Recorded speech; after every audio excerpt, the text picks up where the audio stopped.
Ce qui vient de se passer ne doit pas du tout vous surprendre. C'était déjà écrit. Écoutez ça. Bon. Mais quand ils prennent Patrick Hachi là, vous savez, quand Alassane Draman Ouattara a dit, Emmanuel Macron a dit à Alassane Draman Ouattara de ne pas faire ce choix de Teni Brahima à l'Assemblée nationale, Alassane Draman Ouattara finalement a demandé à Teni Brahima de choisir celui en qui il a confiance pour préparer le terrain pour lui, pour l'aider dans le poste qu'il va occuper. C'est Teni Brahima qui a choisi Patrick Hachi. Rappelez-vous, au congrès du RHDP, la personne qui a organisé le congrès, la personne de Patrick Hachi, souvenez-vous que Patrick Hachi avait lancé un appel à Teni Brahima en disant que Teni Brahima, il a fait les éloges de Teni Brahima en disant que Teni Brahima était très aimé par la population ivoirienne et que Teni Brahima, il sait qu'il va faire des jaloux parmi ceux qui le suivent. Et ce que je vous avais dit, et je réitère encore, Patrick Hachi est allé jurer que lui, il est prêt à dia pour Teni Brahima. Donc Teni Brahima le prend désormais comme c'est comme son directeur de campagne. Est-ce que vous comprenez? C'est comme celui-là qui sera comme son directeur de campagne, qui va l'aider à s'installer en Côte d'Ivoire.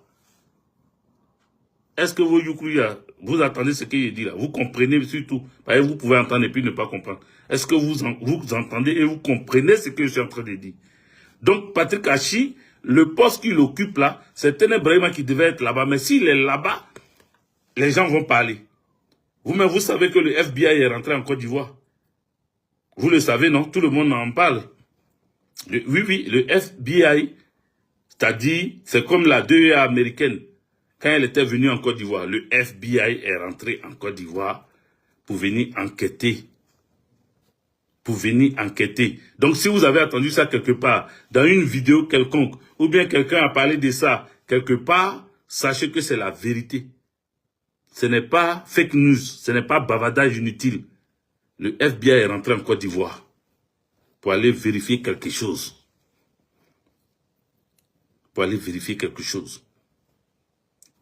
Maintenant, il faut que je me réfère à mes documents. Donc, Adama Bitogo a signé son arrêt de mort le jour, souvenez-vous, rappelez-vous bien, Adama Bitogo a signé, je répète, son arrêt de mort, son Djali, le jour où il est venu en France et il a rencontré Emmanuel Macron. Je répète, Adama Bitogo a signé son arrêt de Djali le jour où il est venu en France et il a rencontré Emmanuel Macron. Quand il a fini de rencontrer Emmanuel Macron, il allait faire une déclaration, je ne sais pas si c'est sur France 24, ou bien si c'est sur quelle chaîne de télé française, où il est allé, on l'a interviewé, ils lui ont posé des questions. Vu que Alassane Draman Ouattara ne répond pas, ne parle pas de s'il est candidat, s'il sera candidat ou pas aux élections de 2025 là, il ne parlait pas. Donc, la question a été posée à Adama Bitogo. Merci, Mohamed. Mohamed me donne cadeau. Ah. Donc, il y a des bons Mohamed. Il y a des bons Mohamed et puis il y a des mauvais Mohamed. Les mauvais Mohamed du RHDP, RDR là. Voilà. Eux là, c'est des mauvais Mohamed. Mais voici un bon Mohamed qui donne cadeau ici. Merci, Mohamed. Les autres là, vous pouvez faire pareil. Hein, voilà. Arrêtez d'être avare. Et puis tapoter. Si vous êtes avare, si vous n'avez pas l'argent, tapotez. Si vous n'avez pas cadeau à donner, tapoter, ça peut faire marcher les choses. Donc, les amis, le jour que Adama Bitogo est venu en France, il a été reçu, mais pas officiellement. Vous-même, vous savez, il y a trop de choses qui se font officieusement. Il a été reçu officieusement par notre président Emmanuel Macron pour discuter un peu parce que Alassane Draman Ouattara, effectivement, Emmanuel Macron lui avait dit, ah, tu as réussi pour le 3e mandat là. Tu as réussi ton forcing, mais 4e là, tu as fait comment? Donc, eux, ils étaient pas sûrs que Alassane Draman Ouattara allait se présenter. Ils pensaient que lui, il allait mettre quelqu'un. Donc, dans ce temps où ils étaient en train d'attendre là, L'autre, par ses conseillers comme les Alain Toussaint là, Adama Bitogo, les Alain Toussaint lui ont dit, ah, va en France, commence à avoir des contacts, on va te donner quelques contacts là, tu vas les rencontrer, tu vas parler avec eux, tu vas leur dire, tu vas aller te vendre quoi, voilà, tu vas aller te vendre, comment tu peux aider plus que tout le monde la France, comment tu peux apporter quelque chose si tu prends le pouvoir et tu as le bon profil. Parmi tous les membres du RHDP là, toi le bon profil, tu as une diction, tu as un aura, tu as un charisme, tu as la grande commune de la Côte d'Ivoire, c'est-à-dire la grande commune de la Côte d'Ivoire, la grande commune d'Abidjan. C'est comme pour être président dans un pays, tu es d'abord maire de la capitale, donc je suis un bon profil. Il est venu se vendre ici. Et donc, comme on lui a dit, d'accord, on t'a bien compris, en tout cas, tu nous intéresses. Donc, lui, il s'est dit qu'il peut venir parler. Il a fait la même bêtise que Soro Kibafori Guillaume. Il a fait la même erreur que Soro Kibafori Guillaume. Il ne sait pas que les journalistes piègent les gens où. Il allait s'asseoir sur leur truc là-bas. Et puis, il a commencé à parler. Oui, on dit, si le président Alassane Dramane Ouattara ne se présente pas, est-ce que vous pensez que vous êtes capable? On dit oui, s'il ne se présente pas, lui, il est capable de prendre aisément la place et de travailler. Car Alassane, le même jour, les amis, je ne suis pas en train de vous raconter une histoire venant de moi-même, c'est-à-dire moi seul je suis là et puis je dors, je vous raconte. Non, je vous donne des informations. Je suis en train de vous donner des informations. Ce ne sont pas mes analyses que je vous donne des informations. Donc, encouragez les informations que je vous donne. Tous les jours, je n'ai pas pleuré derrière vous pour que vous encouragez les informations que je vous donne. Parce que vous aimez bien les informations, mais pour les partager, tapoter, mettre les cœurs et tout, c'est difficile. Faites-le, continuez, ne soyez pas fatigués. Comme ça, quand moi, je vois ça là, ça m'inspire encore et puis je vous donne. Parce que j'ai tout un lot d'informations ici. Hein? Adé Zagadou. Big up à toi. Merci pour les cadeaux. Donc, on avance, hein, on avance. Je vous ai dit, Adama Bitogo a signé son arrêt de mort quand il est venu en France. Il a rencontré Emmanuel Macron. On l'a rassuré, on lui a dit, bon, tu as un bon profil et tout, avec tout ce que tu as dit là, vraiment, même dans l'identification, les passeports, en tout cas, Adama Bitogo, c'est pour ça qu'il avait pris Alain Toussaint à côté de lui, pour lui apprendre à marcher comme un président, comment faire pour monter, quand il y a escalier, comment il fait pour monter escalier, il faut faire comme Barack Obama. Voilà, il court pour grimper escalier là. Donc, faut montrer que, physiquement, tu n'es pas comme Alassane Dramane Ouattara qui cogne les tapis rouges là, et puis il veut tomber là. Non, non, non. Il touche et puis on dit, attrapez vieux là, et puis on groupe sur lui pour ne pas qu'il tombe là. Toi, tu es en pleine forme. Voilà, il n'y a pas un candidat, quand on les regarde tous là, il n'y a pas quelqu'un qui te vaut. Même Téné Brahima même marche pas comme toi. Toi, tu es élégant, tu marches, tu as l'argent, tu as la foule avec toi, tu fais du buzz avec les comment on appelle, avec les Morel, hein. Tu fais du buzz avec les Morel, tu es avec les artistes, hein, tu as réconcilié, tu as réconcilié, comment l'autre là, il s'appelle même? Voilà, je vous fais participer à mon live, écrivez, je vais voir. Hein? La réconciliation qu'il a faite à Bobo là, voilà, dans sa mairie là, c'était qui et qui? Voilà, je connais les noms, hein, mais je vous demande pour voir si vous pouvez, hein, si vous êtes avec moi et que, voilà, le sponsor de Morel. Voilà, des bordels, hein, il a fait la réconciliation des Bordeaux avec Kérosène. Voilà, donc tout ça là, il a mis ça dans son CV. Quand il allait devant Emmanuel Macron là, il a mis dans son CV que même les artistes, je les réunis. Hein? Même les artistes, il les réunit. Moi, j'ai tout le monde avec moi. Je gère tout le monde. J'ai réuni même quand le PPACI, hein, faisait sa convention, j'étais celui-là qui a été désigné par le RHDP pour aller les représenter.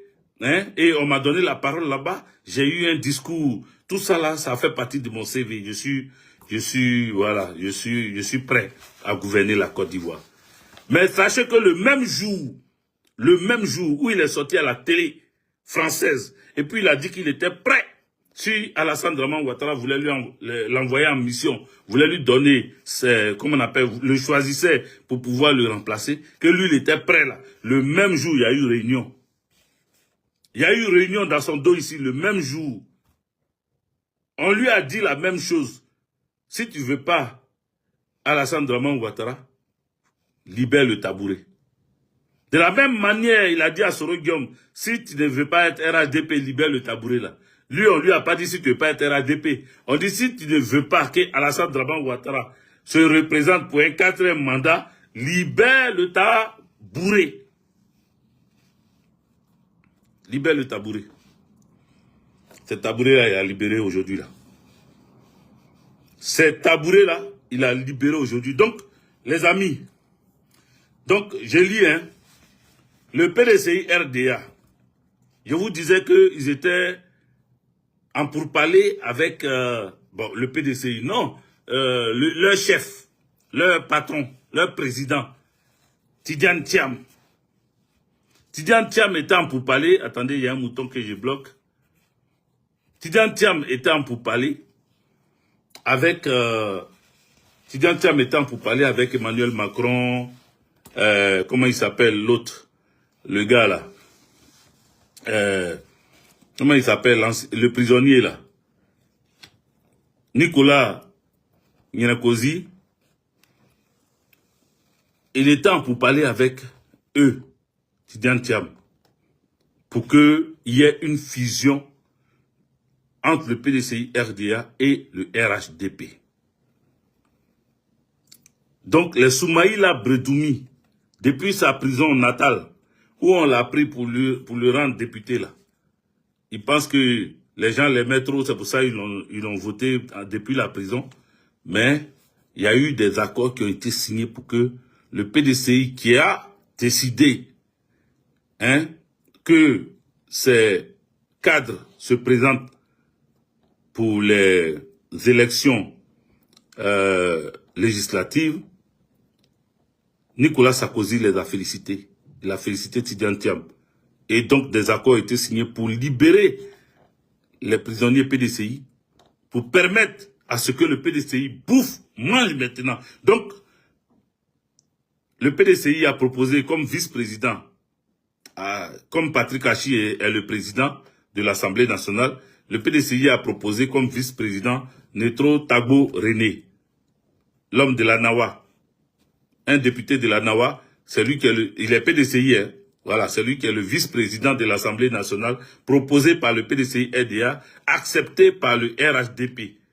Parce que, je dis, la fusion est en train de se faire. Donc, on accepte facilement. Alors, comment on appelle, à la présidence de la République,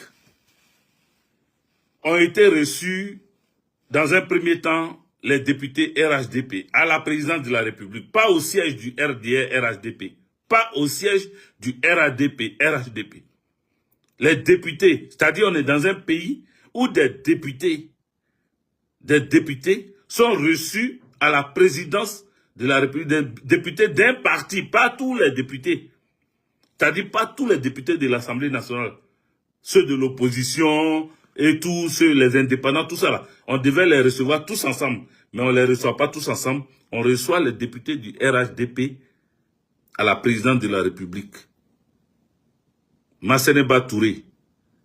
C'est comme ça qu'elle s'appelle, non, Masseneba Touré. Masseneba Touré les reçoit. Mais elle ne les reçoit pas parce que c'est elle, Masseneba Touré, elle a l'autorisation de recevoir les députés. Elle les reçoit parce que il y a une grosse valise qui est là. Une grosse valise d'espèces, liquidités. Wari.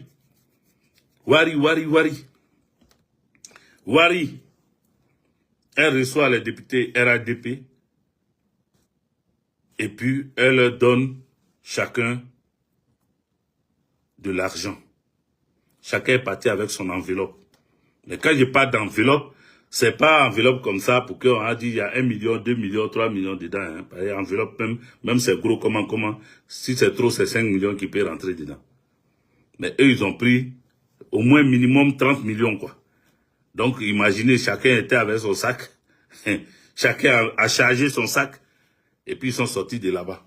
Mais ils sont pas sortis de là-bas cadeau. C'est-à-dire, on leur a pas donné sac de guerre cadeau.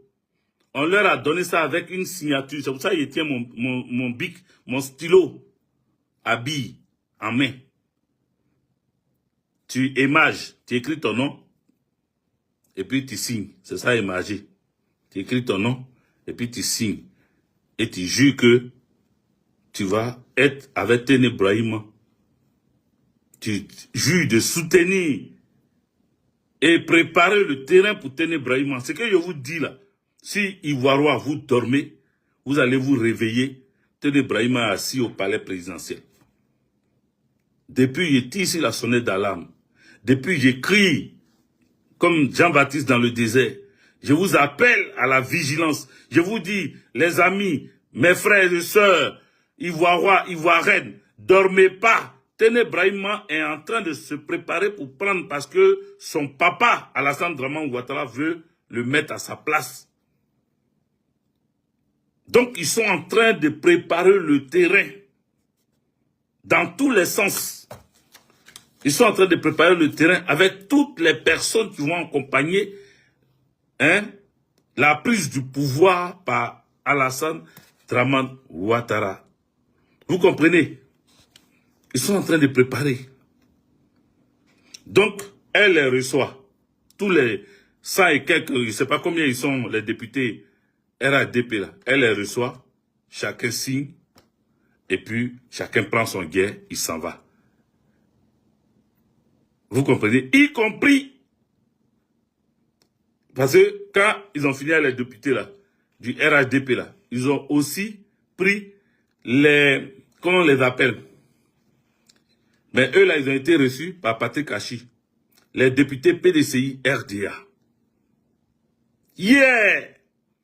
Je ne parle pas de avant-hier, je ne parle pas d'il y a 5 jours, je ne parle pas de demain, je ne parle pas d'après-demain. Yeah! Patrick Kachi les a reçus, les députés PDCI RDA. Eux aussi, parce que son élection aujourd'hui là, le PDCI aussi, les indépendants aussi, il les a reçus aussi, hein, les indépendants. Chacun a pris son enveloppe. Chacun a pris son guerre pour sortir. Le PDCI RDA, là, son boy là, ils ont pris leur guerre et puis ils sont sortis. Est-ce que vous comprenez? J'ai dit, la fusion est actée. La fusion est en marche. Le PDCI RDA. Avec le travail qui a été fait. On est où là? Depuis la primature. Le cabinet. Voilà. Donc, Begré Mambé a commencé hier aussi. Begré Mambé hier a commencé à faire ses cartons. Il a commencé à faire ses cartons. Je vous ai dit que le gouvernement allait tomber, non? Ils allaient changer le gouvernement. Ou bien ça aussi, vous ne vous rappelez pas. Les nouveaux qui viennent sur mon live là, allez-y voir mes vidéos sur Facebook, hein, où j'avais déjà dit que à ce moment, personne ne s'imaginait que il allait dissoudre le gouvernement et puis il allait faire un remaniement ministériel. Allez-y voir. Allez-y voir. Là-bas, j'ai dit ça. J'ai dit, il va dissoudre le gouvernement, il va faire un remaniement ministériel. Begré Mambé va partir. Begré Mambé a commencé à faire ses cartons.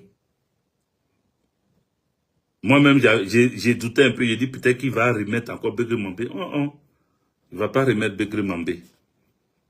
Begré Mambé a en train de faire ses cartons. Il va quitter la primature. Depuis hier, il est en train de faire ses cartons, il s'en va. Donc, Begré Mambé, ça va. J'ai fait lecture de mon truc. Voilà. Begré Mambé, ça va. Son cabinet. Voilà. Vous savez que il y a certaines personnes dans le cabinet de Begré Mambé qui étaient payées main en main. Est-ce que vous le saviez? Est-ce que vous le saviez? Dans le pays, notre pays, la Côte d'Ivoire, ce grand pays, ce beau pays, ce puissant pays, ce richissime pays, on payait certains membres du cabinet, je dis certains parce que je ne suis pas sûr pour tout le monde, mais certains, mais beaucoup de membres du cabinet du Premier ministre, on les payait main à main. C'est toi l'idiote, Mélanie. C'est toi l'idiote. C'est toi, on est en train de dévoiler les secrets de tes clients. Donc ça te fait tellement mal que tu viens ici pour dire tu es un idiot. C'est toi l'idiote. C'est toi qui as fini avec idiotie. Voilà, sale femme là, c'est toi qui as fini avec ça. Tu pues, dans mon téléphone même tu pues, tu sens. Je comprends pourquoi tu... Peut-être qu'ils t'ont gâté là-bas. Bon, bref, il n'y a pas gâté, il n'y a pas sali ma vidéo. Les amis, tapotez. Elle va pas me distraire. D'ailleurs, je vais l'enlever ici. Comme ça, on va continuer. Je vais essayer. Voilà. Donc, chers amis, la vérité, ça fatigue. Hein. Vous voyez, non? La vérité, ça fatigue. Quand on donne des informations, ce qu'ils ont caché dans le noir, Mémé Oulaï, ce qu'ils ont caché dans le noir, là, ils sortent ça, ça sort. Quand ça sort, tu deviens celui-là qu'il faut insulter. On te traite de tous les noms, mais je suis serein, les amis. Je garde ma sérénité. Vous êtes d'accord avec ça? Je vois que là, je ne parle plus de tapoter parce que vous tapotez. Merci, vous êtes gentils. Je vous aime. Voilà, je vous aime. Vous-même, vous savez que je vous aime de tout mon cœur. C'est pour ça que je me bats. Je me bats pour que chacun d'entre vous ait les messages à temps réel. Je me bats pour que, malgré tout ce qui se passe, je fais tout pour venir vous donner des informations. Parce qu'un peuple qui n'est pas informé, un peuple ignorant se meurt. Un peuple ignorant est à la perdition. Donc, si vous restez dans l'ignorance, que vous n'êtes pas informé, il y en a qui disent, mais tu donnes ces informations-là. Bon, qu'est-ce qu'on peut faire maintenant? Au moins, tu as ces informations. Au moins, tu sais ce que tu vas faire. Merci, Mémé Oulaï. Au moins, tu sais que, par exemple, voilà ce qu'on prépare.